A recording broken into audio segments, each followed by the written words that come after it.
పడవలా నీ సన్నిధికే చేరే యోగయాత్రలో అమృత వేళాయే ఆత్మ మేల్కొనినే ప్రియతమ బాబా నీ స్మృతిలో పయనించనే నిశ్శబ్ద సాగరంలో ఒక ఆత్మిక పడవలా నీ సన్నిధికే చేరే యోగయాత్రలో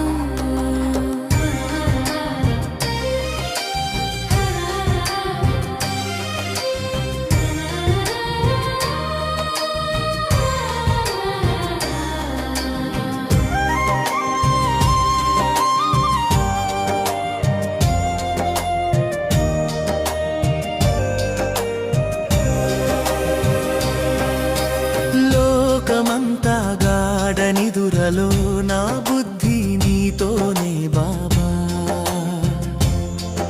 ఈ భౌతిక జగతిని దాటి చూస్తున్నా నిన్నే పరంధామంలో నువ్వు జ్యోతిర్బిందు స్వరూపుడవు శాంతికి సాగరుడవు నీ ప్రేమ కిరణాలు సోకగానే నా పాపాలు భస్మమాయే అమృత వేళాయే ఆత్మ మేల్కొనినే ప్రియతమ బాబా నీ స్మృతిలో పయనించనే నిశ్శబ్ద సాగరంలో ఒక ఆత్మిక పడవలా నీ సన్నిధికే చేరే యోగయాత్రలో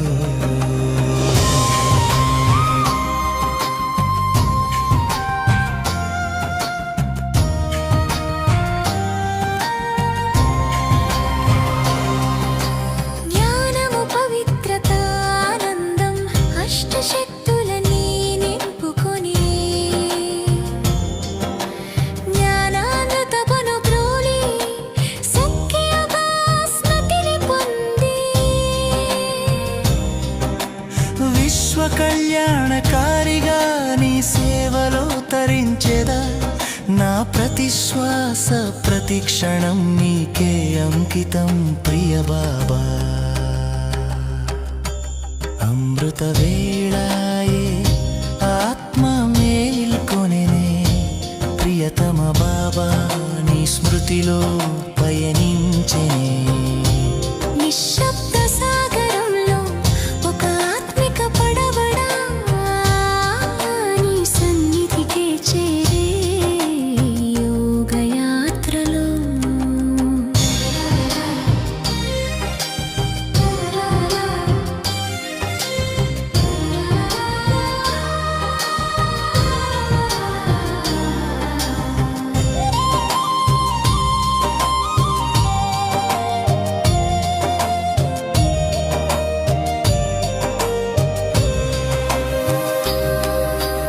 అమృత వేళాయే ఆత్మ మేల్కొనెనే ప్రియతమ బాబా నీ స్మృతిలో పయనించెనే నిశ్శబ్ద సాగరంలో ఒక ఆత్మిక పడవలా నీ సన్నిధికే చేరే యోగయాత్రలో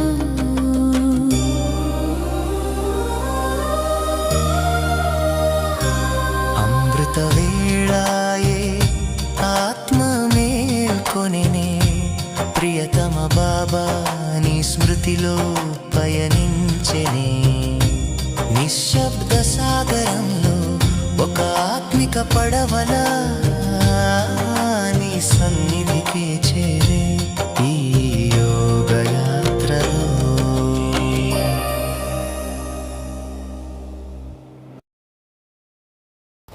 ఓం శాంతి.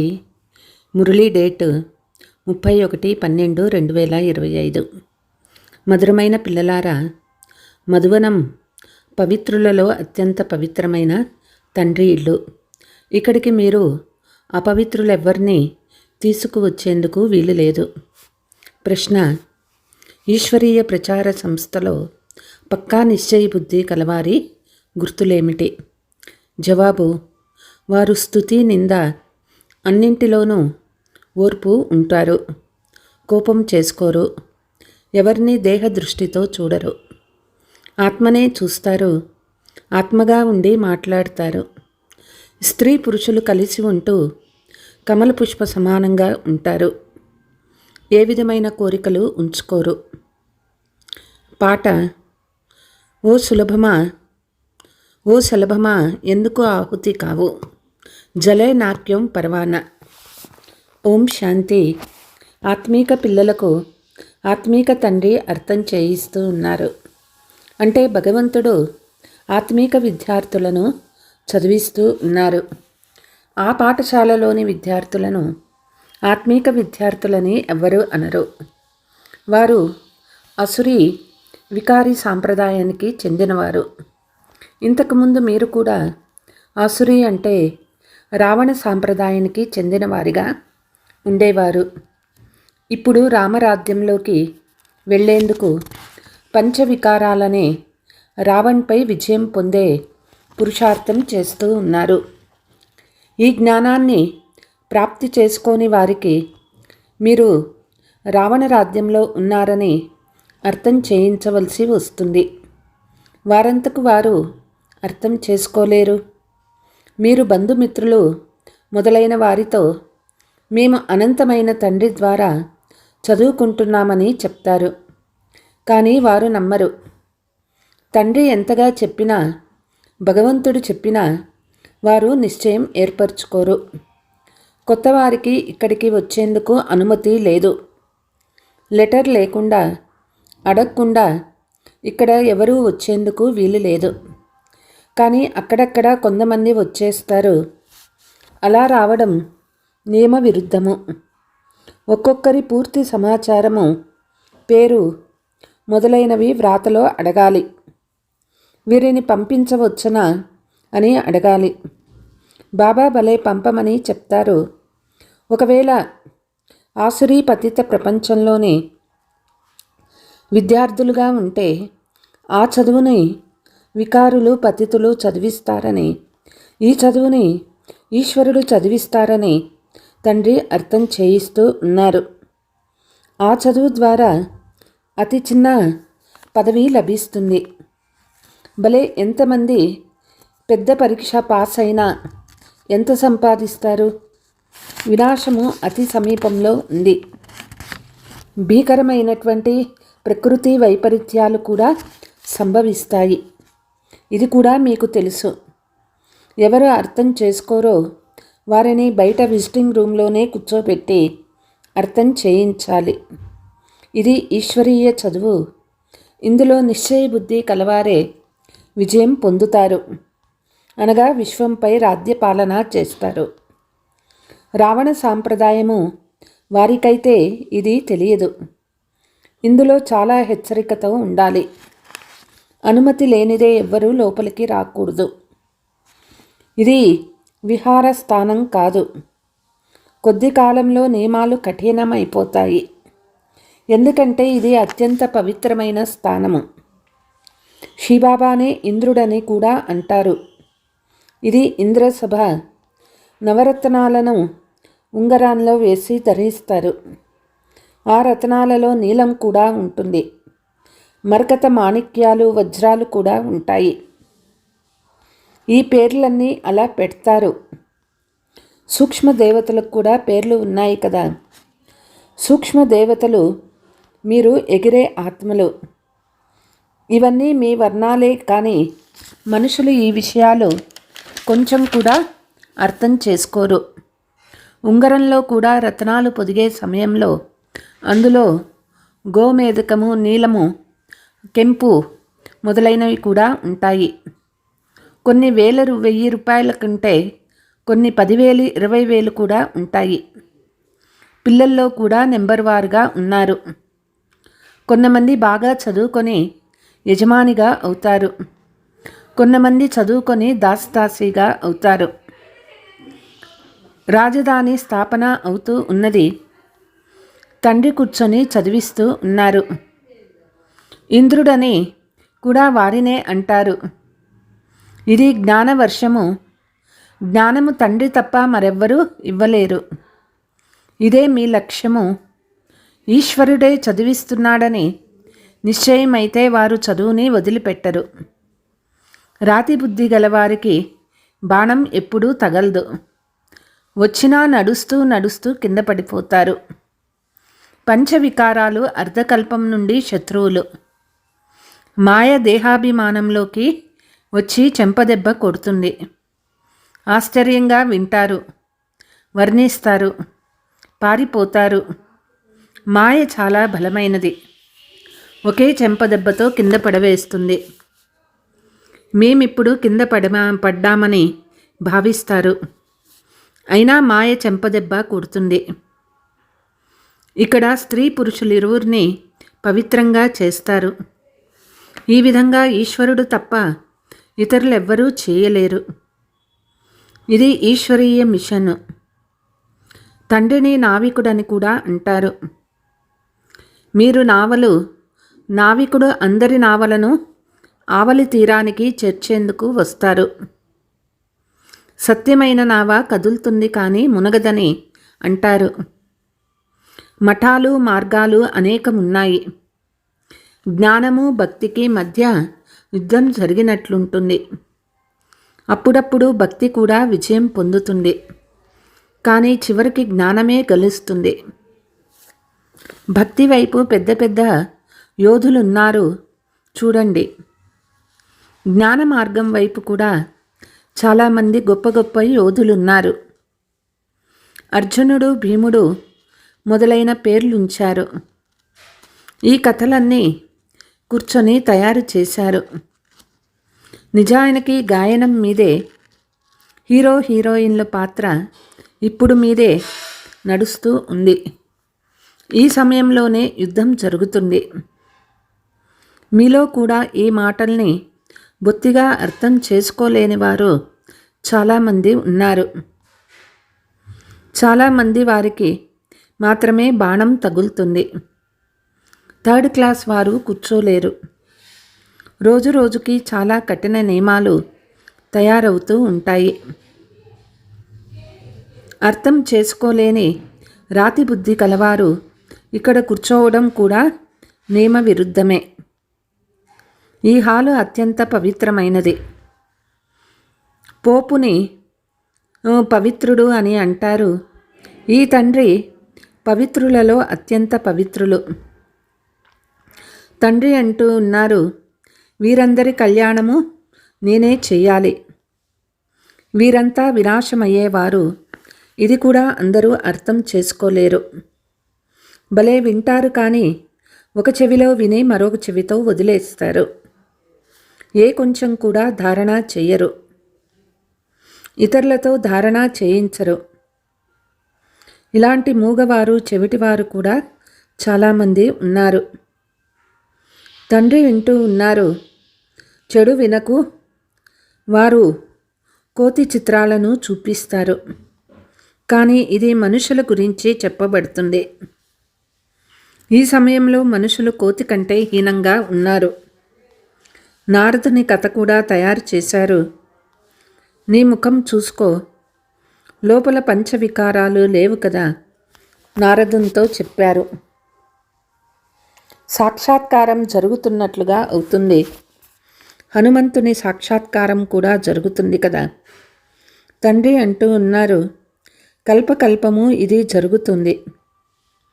సత్యయుగంలో ఈ విషయాలు ఏవీ ఉండవు. ఈ పాత ప్రపంచమంతా సమాప్తమైపోతుంది. పక్కా నిశ్చయ బుద్ధి కలవారు కల్పకృతం కూడా మేము రాజ్యం చేశామని భావిస్తారు. తండ్రి చెప్తూ ఉన్నారు, పిల్లలారా, ఇప్పుడు దైవీ గుణాలను ధారణ చెయ్యండి. చట్టవిరుద్ధమైన పనులేవి చేయకండి. స్తుతి, నింద అన్నిటిలోనూ ఓపిక వహించాలి. కోపపడరాదు. మీరు ఎంత శ్రేష్టమైన విద్యార్థులో మిమ్మల్ని భగవంతుడైన తండ్రే కూర్చొని చదివిస్తూ ఉన్నారు. వారు నేరుగా చదివిస్తూ ఉన్నారు. అయినా చాలామంది పిల్లలు మర్చిపోతారు. ఎందుకంటే సాధారణ శరీరం కాదు కదా. తండ్రి అంటూ ఉన్నారు, దేహదారులను చూస్తే మీరు ఇంత పైకి రాలేరు. ఆత్మను చూడండి. ఆత్మ బ్రుకుటి మధ్యలో ఉంటుంది. ఆత్మ విని తల ఊపటం. సదా ఆత్మతోనే మాట్లాడండి. ఆత్మ అయిన నీవు శరీరమనే సింహాసనంపై కూర్చొని ఉన్నావు. మీరు తమో ప్రధానంగా ఉండేవారు ఇప్పుడు సతో ప్రధానంగా అవ్వండి. స్వయాన్ని ఆత్మగా భావించి తండ్రిని స్మృతి చేయడం వల్ల దేహభావము కలిగి వదిలిపోతుంది. అర్ధకల్పం నుండి దేహాభిమానం ఉన్నది. ఇప్పుడు అందరూ దేహాభిమానంలో ఉన్నారు. తండ్రి అంటూ ఉన్నారు, ఆత్మాభిమానిగా అవ్వండి. ఆత్మనే అన్నీ ధారణ చేస్తుంది. తినేది తాగేది అన్నీ ఆత్మనే చేస్తుంది.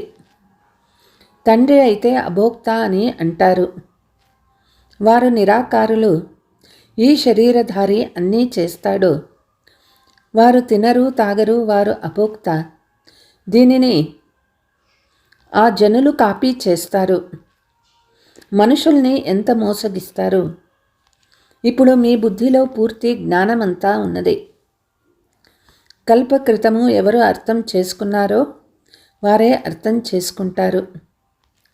తండ్రి అంటూ ఉన్నారు, కల్పకల్పము వచ్చి మిమ్మల్ని చదివిస్తాను. సాక్షిగా ఉండి చూస్తాను. నెంబర్ వారు పురుషార్థానుసారం కల్పకృతం ఎవరు చదువుకున్నారో వారే చదువుకుంటారు. సమయం పడుతుంది. కలియుగం ఇంకా 40,000 సంవత్సరాలు ఉందని అంటారు. వారు గాఢ అంధకారంలో ఉన్నారు కదా. దీనిని అజ్ఞాన అంధకారమని అంటారు. భక్తి మార్గానికి జ్ఞాన మార్గానికి రాత్రి పగలు ఉన్నంత తేడా ఉంది. ఇవన్నీ అర్థం చేసుకునే విషయాలు.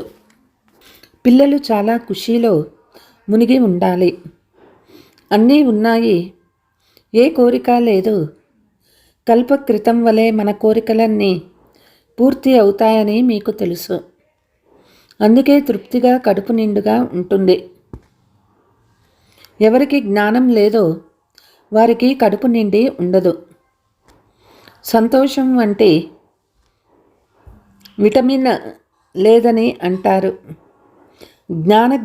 జన్మ జన్మాంతరాలకు రాజ్య పదవి లభిస్తుంది. దాసదాసీలుగా అయ్యి వారికి ఇంత ఖుషి ఉండదు. పూర్తి మహావీరులు అవ్వాలి. మాయ కదిలించరాదు. తండ్రి అంటూ ఉన్నారు, కళ్ళని చాలా సంభాళించుకోవాలి. వికారి దృష్టి ఉండరాదు. స్త్రీలని చూస్తూనే చంచలమైపోతారు. అరే మీరు సోదరీ సోదరులు, కుమారీ కుమారులు కదా. కర్మేంద్రియాలు ఎందుకు చంచలమవుతాయి? అరే మీరు సోదరీ సోదరులు, పెద్ద పెద్ద లక్షాధికారులు, కోటీశ్వర్లను కూడా మాయా సమాప్తం చేసేస్తుంది. పేదవాళ్ళని కూడా మాయ ఒక్కసారిగా చంపేస్తుంది. బాబా మేము దెబ్బతిన్నామని అంటారు. 10 సంవత్సరాల తర్వాత కూడా ఓడిపోయావా? ఇప్పుడు పాతాళంలో పడిపోయావా? స్థితి ఎలా ఉందో ఆంతరికంలో తెలుస్తుంది. కొంతమంది సేవ చాలా మంచిగా చేస్తారు. కన్యలు కూడా భీష్మ పితామహుడు మొదలైన వారిపై బాణాలు వేశారు కదా.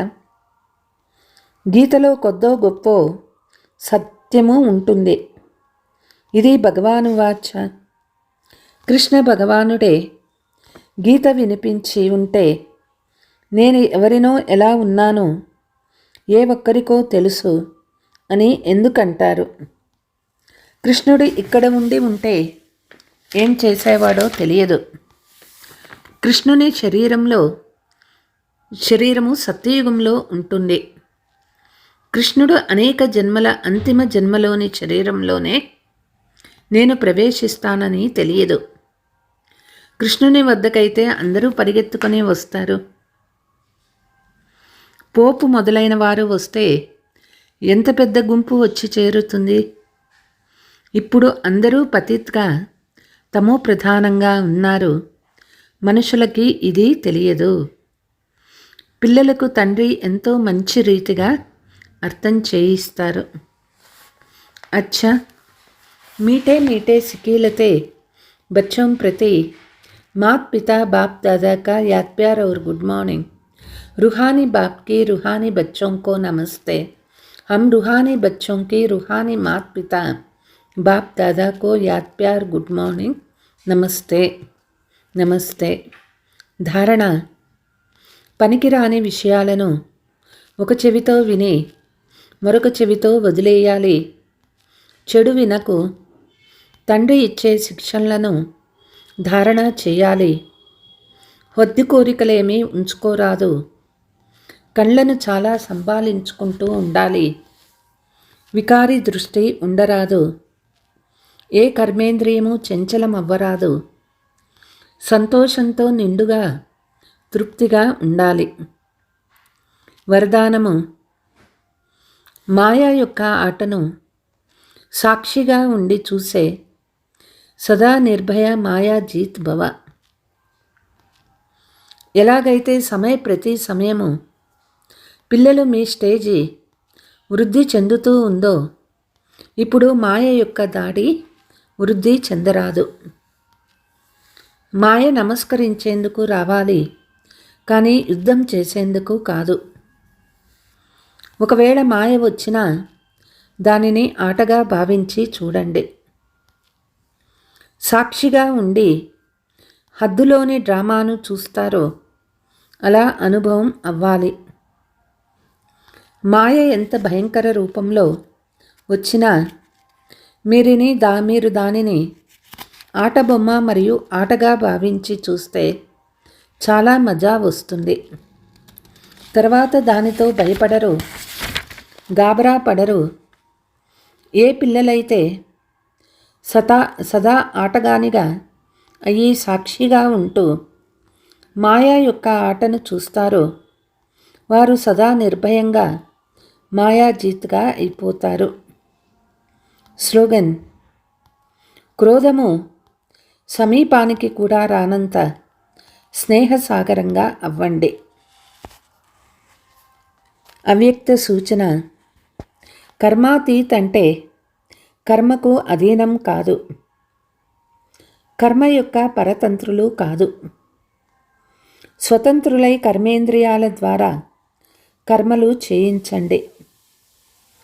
చేస్తున్న అకర్తలు సంబంధ సంపర్కంలో ఉంటూ ఉన్న కర్మాతీతము అనే గాయనము ఏదైతే ఉందో అటువంటి స్థితి ఉంటుందా? ఏ ఆకర్షణ ఉండరాదు. అంతేకాక సేవ కూడా లగావుతో చేయరాదు, కానీ నిమిత్త భావంతో చేయాలి. దీని ద్వారా సహజంగానే కర్మాతీతులుగా అయిపోతారు. అచ్చా, ఓం శాంతి.